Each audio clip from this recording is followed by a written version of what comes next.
Hoxe é o Día Internacional do Libro Infantil e Xuvenil, unha xornada que se celebra dende hai máis de medio século e que, ademais, coincide co natalicio do grande escritor dinamarqués Hans Christian Andersen. Non se me corre mellor momento para lembrarvos que, con independencia da idade que teñamos, todas as persoas levamos un neno, unha nena dentro.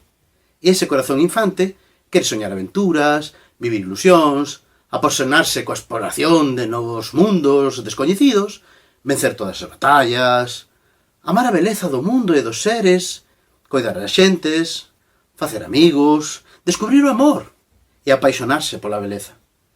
E todos eses mundos de imaginación e de fantasía están nos libros infantos xuvenís. Eles son a mellor compaña para o espírito, un camiño de luz cara á felicidade. Na literatura galega hai moitos libros que son portas ao maravilloso reino dos soños.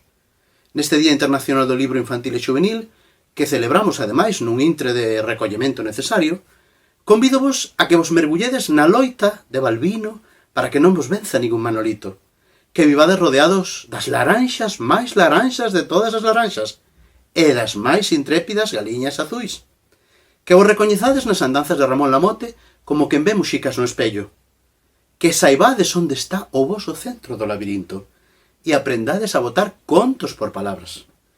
En fin, que viaxedes á illa de todas as illas e vos coidedes cando petan na porta pola noite.